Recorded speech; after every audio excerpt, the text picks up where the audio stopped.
If Sean Combs watches this, what do you think he's going to feel? Like, wow, this is amazing. I think he's gonna say this is the best documentary I've seen in a long time. The only silver lining that I can offer for Diddy, who I am sure is crashing out in his prison cell as we speak, is that as f***ed up as he and this documentary are, R. Kelly still remains the sickest of all the sickest in hip-hop. Granted, I don't think R. Kelly has murdered anyone or facilitated the circumstances by which they came to die as far as we know, but he's still the sickest of the sick.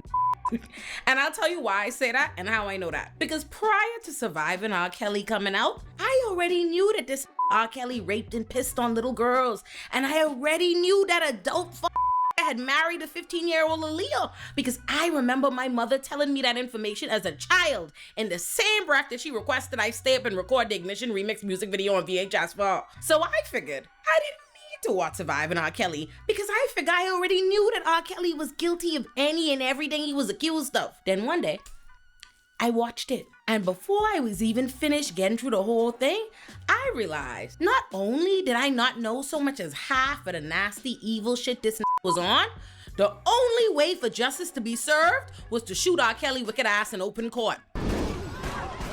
I say all that to say, unlike R. Kelly's evil deeds, I did know a significant amount of the evil shit that Diddy was on. Because here's the thing about Diddy. Despite the fact that have been worshiping Diddy all my life, we have always had many reasons to know Diddy was a wicked, starting with the bad boy curse, which has been so well documented for so long. From the time I was born, every motherfucker I have ever seen signed to bad boy, with maybe the exception of French Montana, has lived to regret it.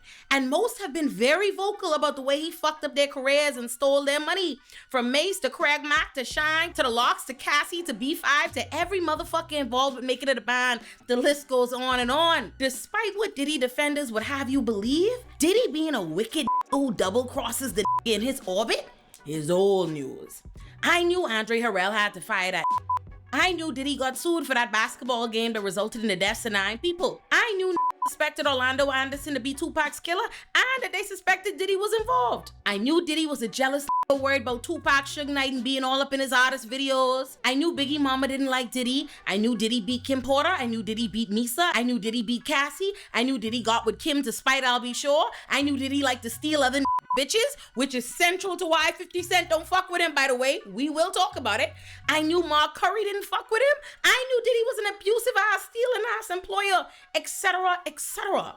I say all that to say, I've been deep in Diddy business for years, because Diddy is someone who is treated as a pillar of hip hop, like it's a matter of hip hop history, so much so that his life story, dirty deeds included, have been well documented, as well as consistently disregarded in exchange for celebrating his contributions to hip hop, even if it meant ignoring decades of abusing and stealing from the artists who made both him and Bad Boy so culturally significant in the first place. People prefer to highlight Diddy as a success story about how a young black man worked his way up from intern to music mogul and billionaire.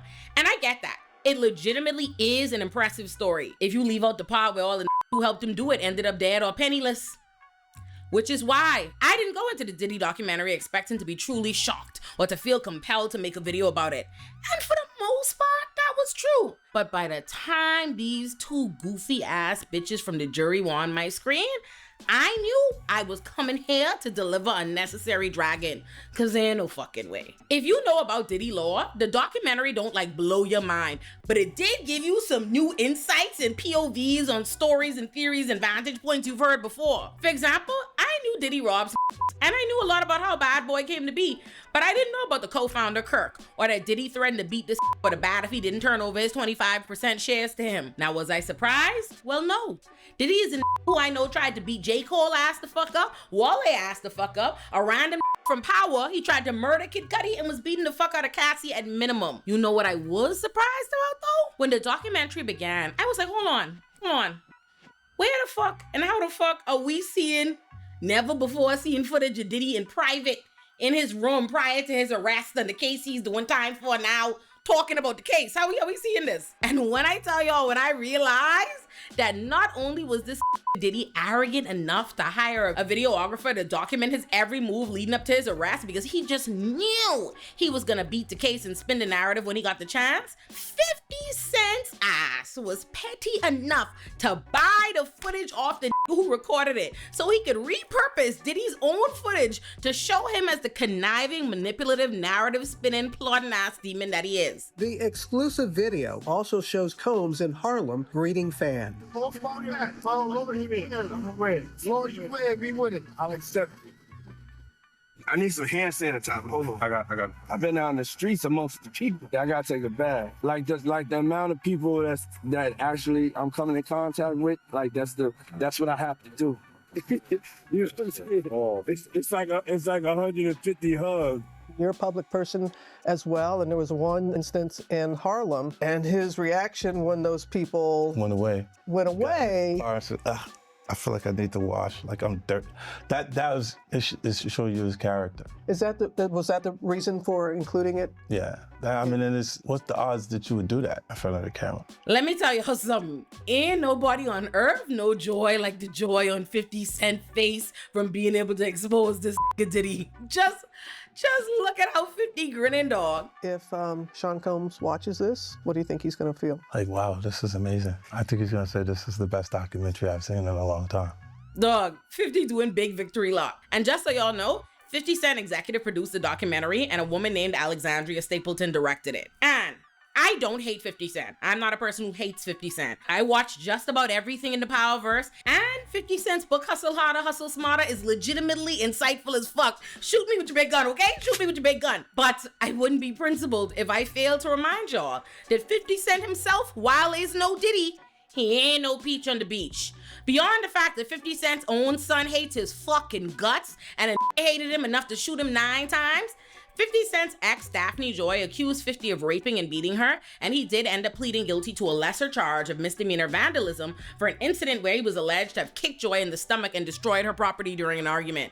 And 50 retaliated by trying to take sole custody of their child when she was named in one of Diddy's lawsuits as a sex worker. 50 took that opportunity to not only go on the internet blasting her as a sex worker, the mother is child now, but to use it as a basis to try to take the woman child from her. And this is what Daphne had to say about 50. Quote, "Let's put the real focus on your true evil actions of raping me and physically abusing me. You are no longer my oppressor, and my God will handle you from this point on. You have permanently damaged the last hope I had for you as a father to preserve our family with these last and final false claims made against me. You have broken our hearts for the last and final time." End quote. Everyone likes to think that the 50 and Diddy beef is about Diddy trying to take 50 shopping and offending his homophobia, because that's funnier. But the present day beef is more about Daphne, which is why the documentary devotes considerable time making sure that we know that Diddy is obsessed with taking bitch, which is far from the worst things Diddy's ever done. But it speaks to his character and as a personal thorn in 50 Cent's side. But I think some of the best circumstantial character evidence that the documentary presents against Diddy was that this wanted to be like Alpo Martinez, aka the wicked Cameron played in Paid in Full. Emulating that wicked murderous killer's boy's ass is everything I would need to know that Diddy ain't nobody you wanna know. Actually, I'm a liar. The shit that really made me gasp was when they said this Diddy bitch slapped his mother. In all my life, I hearing about wicked slapping bitches, and I never come across a who bitch slap your own mom. Never seen it. Never seen it. I swear to God, the only time I can think of a boy slapping their own mom was when Milton slapped the shit out of his Grammy on the Boondocks because she wouldn't let him do hood rat shit with his friends. And even then, that was his Grammy, not his mom.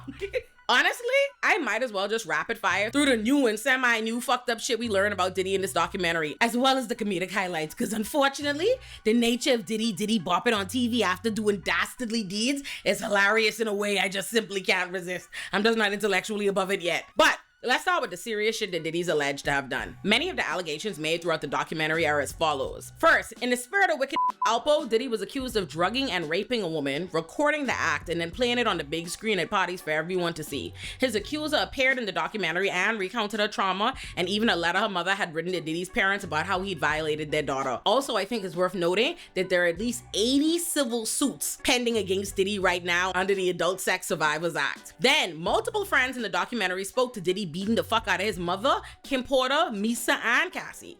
Said Diddy hired a shooter to murder Suge Knight and his boy, that the shooter killed a friend, but Suge ended up hemming Diddy up and using him as a human shield till the shooter fled. Then they say Diddy hired some Crips to murder Tupac and never even paid the money he owed them. Diddy made Biggie go to LA, knowing it could get him killed, knowing they were saying for months, don't step foot in LA. Then Biggie was supposed to go leave. This man had a flight for like a European press tour to be the first artist on Bad Boy to do a European press tour, and Diddy insists that he stay, talking about he want to have a party on enemy turf and get this killed. Then, after he got the man killed, he tried to retroactively change his contract to rob his estate, stole the Rolling Stones cover from him, threw him a giant funeral he made his estate pay for, and then put out I'll Be Missing You and came out on his Diddy dance and shit like his actions didn't directly bring about the events that killed his boy. Then he kidnapped his assistant Capricorn and took her to Kid Cudi house to try kill Cudi because Cassie Capricorn and Cudi went on a hike together. Then he fired her. Oh, it's also worth mentioning, he also fired his boy and co-founder of Bad Boy because he wouldn't retroactively do Biggie dirty in his contract after he died. He also physically threatened, sexually abused, and robbed his lifelong friend and co-founder of Bad Boys. A woman wrote and signed an affidavit that she witnessed Diddy and his friend rape Aubrey O'Day from Danity Kane. Diddy was not only throwing and attending the sickest of fucking freak-offs,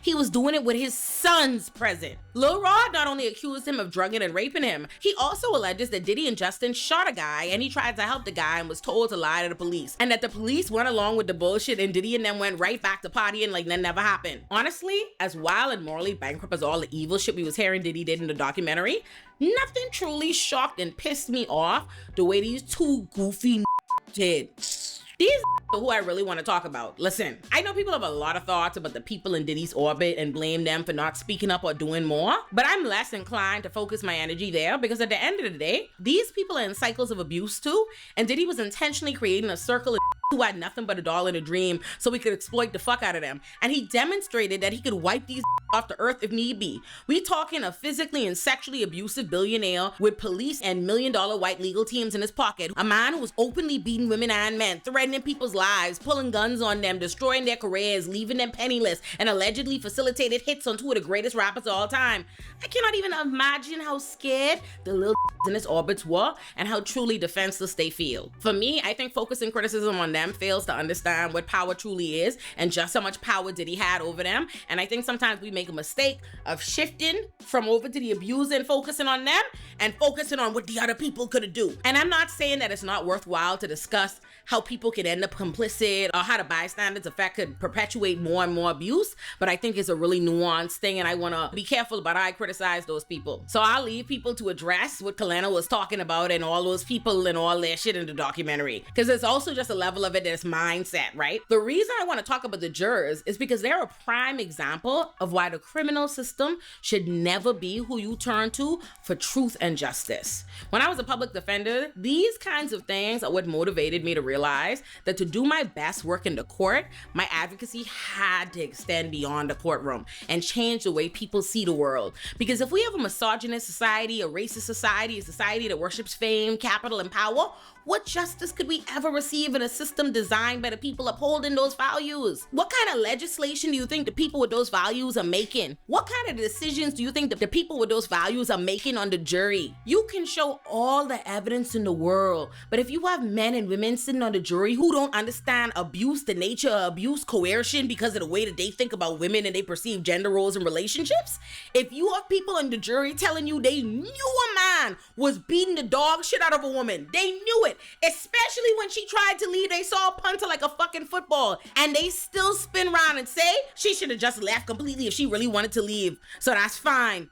Where where the fuck do you go from there? What could you possibly show to convince a big, stupid, wide-mouth, grinning, starry-eyed over Diddy dummy bitch telling you she ain't his fan, but she's watched and supported everything he's ever done and was locking eyes with him in the courtroom, connecting with him over not believing a woman's testimony because she was too emotional as she recounted being kidnapped at gunpoint? If you see how stupid this goofy bitch look, how wide she fucking grinning as she fucking retell being in the jury and seeing Diddy. It's like, oh my God, these bitches ain't never been nowhere. You ain't never seen nobody, girl. What? How you in New York and acting like you never seen nobody? That kind of fucked up goofy shit is precisely why I see it as necessary. Necessary to my advocacy around criminal justice and the prison industrial complex to expose the problems with misogyny and rape culture and internalized misogyny and pick-me shit and parasociality, celebrity worship, and a million other fucked up staples of our society that cause and legitimize real fucking harm. Because this is how it functions. At the end of the day, the court is not like a fucking mythical truth seer. It's just real people making decisions based on the shit they think. I want y'all to know those two stupid motherfuckers are not unique in the legal system, which is precisely why like me are always trying to make folk understand that the criminal system is not in the business of trying to protect victims, especially not women. And Diddy case is a perfect example of that.